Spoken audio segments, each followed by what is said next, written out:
বিএনপির জন্য 4টি বুলেট প্রুফ গাড়ি আমদানি করা হবে। এই 4টি বুলেট প্রুফ গাড়ির দাম কত হবে?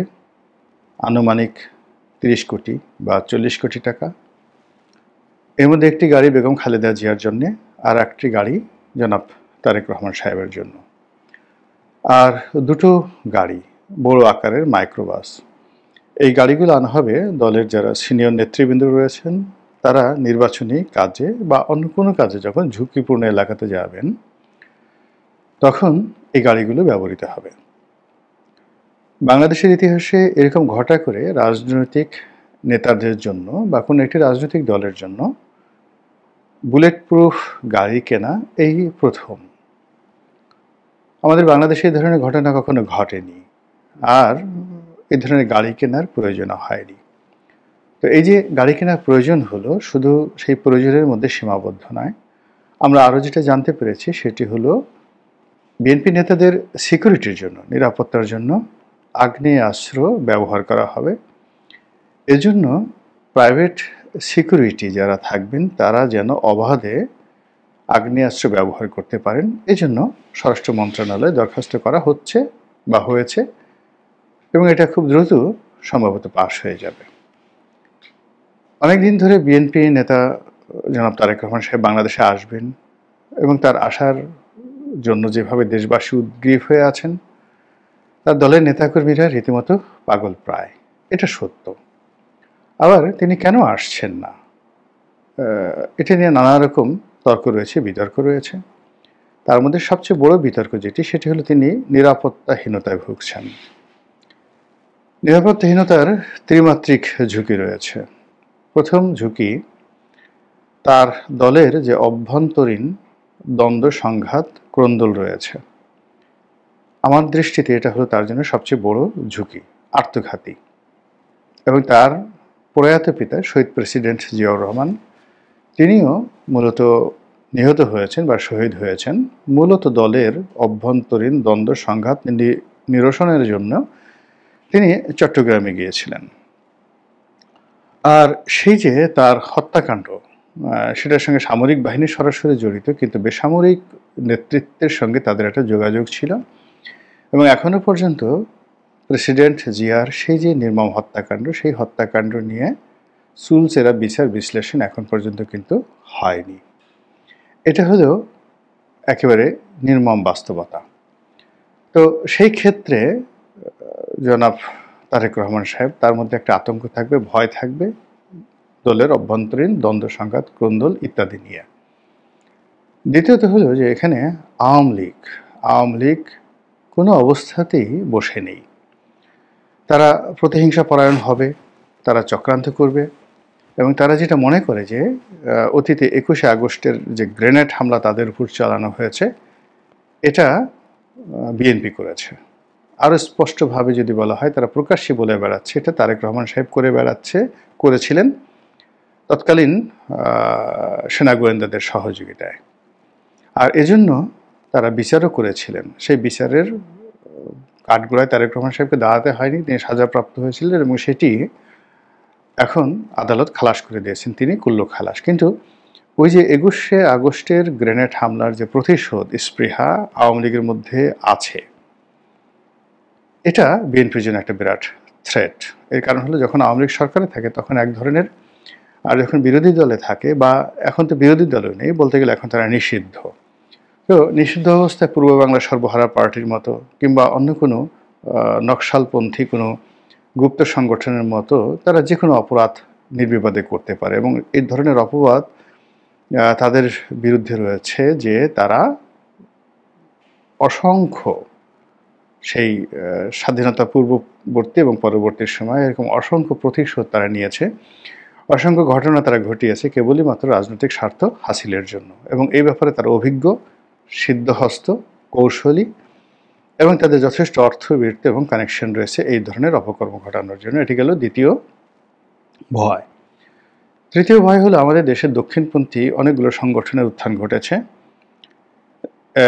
সেই দক্ষিণপন্থী সংগঠনের মধ্যে জামাত ইসলামী, হিজবুত তাহরির, আরও অনেকগুলো সংগঠন, যারা প্রকাশ্য রাজনীতি করছে বেশিরভাগ সংগঠন, আবার অনেক সংগঠন যারা গুপ্ত রাজনীতি করছে, তাদের সঙ্গে বিএনপির স্পষ্টতই রাজনৈতিক মতবিরোধ এখন তুঙ্গে।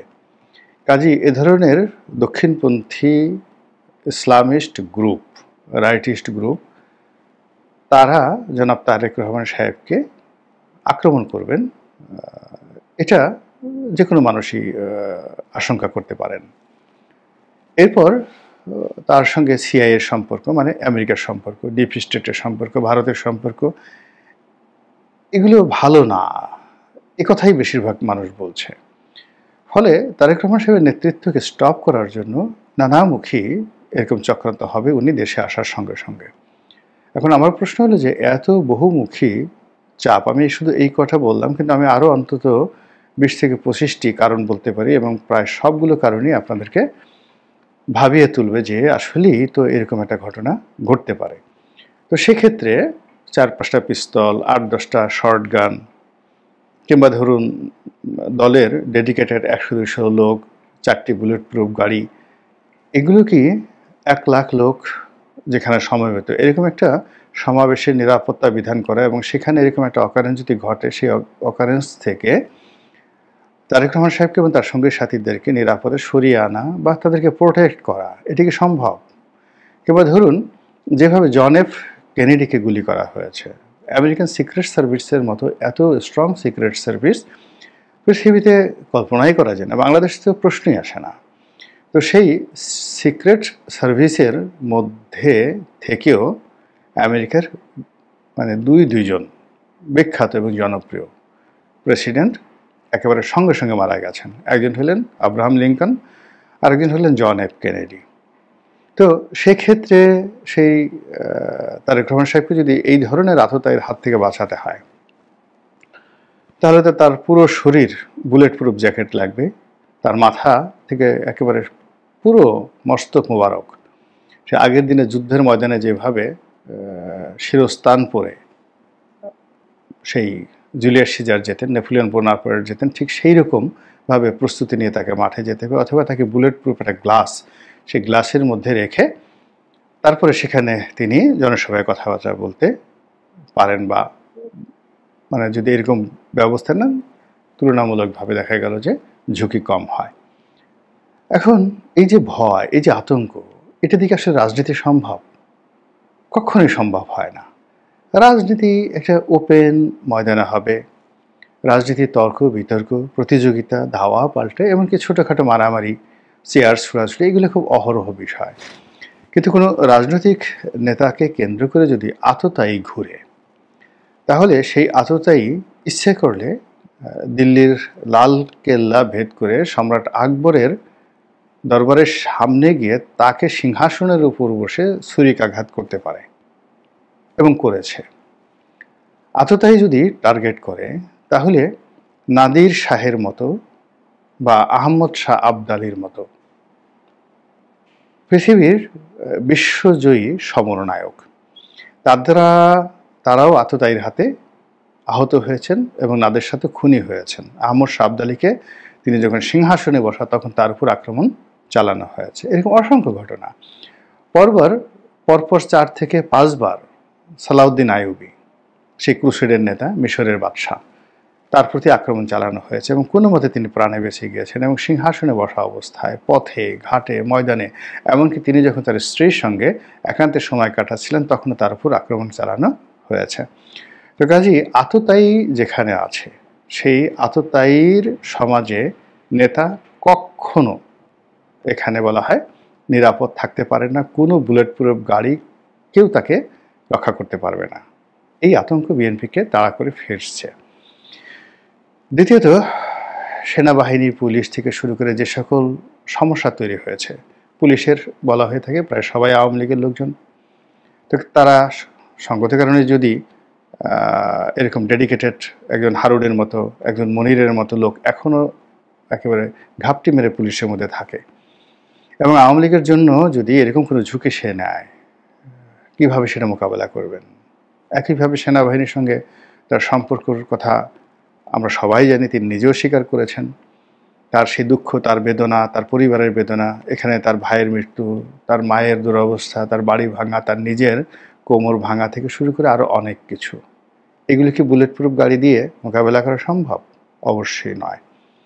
এর বাইরে যেটি হয়ে গেল সেটি হলো মনস্তাত্ত্বিক যে বিষয়গুলো, অর্থাৎ এটা হলো একেবারে বাস্তব, আর হলো মনস্তাত্ত্বিক, যে ঠিক আছে আমরা বুলেট প্রুফ গাড়ি কিনেছি, আমরাই ক্ষমতায় আসব, এবং জনগণের মনে একটা ভাবের উদ্রেক করা যে এই দলটি সবচেয়ে বড়, দেখুন তাদের বুলেট প্রুফ গাড়ি আছে। তো তার পাশে জামাতের লোকজন রিক্সা থেকে নামলেন, কিংবা একটা ভাঙাচোরা গাড়ি থেকে নামলো, এনসিপির যারা নেতা রয়েছেন কেউ রিক্সায় গেলেন, কেউ হয়তো তাদের কোনো শুভার্থী তাদেরকে একটা গাড়ি হাওলাত দিয়েছে সেটাই গেলেন।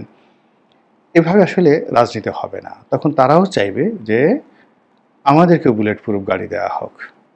তো সেই রাজনৈতিক দল যারা যারা আছেন, ভিপি নুরুল হক নুরু, তারপরে জোনায়েদ সাকি, এবি পার্টির মঞ্জু সাহেব, ফুয়াদ সাহেব, আমজনতা পার্টির জনাব তারেক রহমান সাহেব, এরকম অনেক, তারপরে আবার আছে আম আদমি আর একটা পার্টি করেছে, ওই ডেস্টিনি রফিকুল আমিন সাহেব, তার দল, মানে এরকম যদি সবাই সামর্থ্যবান, এর মধ্যে অনেকে সামর্থ্যবান কিংবা অনেকের হয়তো নিজেদের টাকা নেই কিন্তু তাদের কর্মী সমর্থক শুভানুধ্যায়ীদের অনেক টাকা আছে, তো তারা যদি বলে যে আমরাও বুলেট প্রুফ গাড়ি চাই, তখন স্বরাষ্ট্র মন্ত্রণালয় কি করবে? পুরো ঢাকা শহর বুলেট প্রুফ গাড়িতে ভরে যাবে। তারপর ব্যবসায়ীরা একে একে সবাই বলবে যে সমাজের অবস্থা খারাপ, রাজনৈতিক নেতৃবৃন্দ নিজেদের প্রাণ শরীর রক্ষা করার জন্য বুলেট প্রুফ গাড়ি কিনেছে, কাজে আমরা কেন কিনবো না? Bashundhara group, Jamuna group, Quartex group থেকে শুরু করে বাংলাদেশে অন্তত পক্ষে 100 গ্রুপ রয়েছে যারা সবাই 100টি করে বুলেট প্রুফ গাড়ি কেনার ক্ষমতা রাখে, এবং তারা বলবে যে আমরা এই বুলেট প্রুফ গাড়ি কিনবো। ফলে এই বুলেট প্রুফ গাড়ি নিয়ে একটা সাইকোলজিক্যাল প্রবলেম আগামীতে দেখা দিবে। অথচ এই কোনো জিনিসেরই দরকার ছিল না যদি রাজনীতি অংশগ্রহণমূলক হতো, রাজনীতি ওপেন হতো, রাজনীতি মানে ওপেন মানে প্রকাশ্য রাজনীতি হতো, পর্দার আড়ালের খেলাধুলা কম হতো, এবং এখানে একটা সুষ্ঠু যাকে বলা হয় প্রতিযোগিতা থাকতো, এবং কাউকে প্রতারণা করে ঠকানো, কাউকে বাধ্য করে রাজনীতি রেসের বাইরে রাখার মতো এই সকল চক্রান্ত যদি না থাকতো, তাহলে হয়তো রাজনীতিতে এই ধরনের বুলেট প্রুফ গাড়ির দরকার হতো না। মহান আল্লাহ আমাদের সবাইকে হেদায়েত দান করুন এবং হেফাজত করুন। আসসালামু আলাইকুম ওয়া রাহমাতুল্লাহি ওয়া বারাকাতুহু।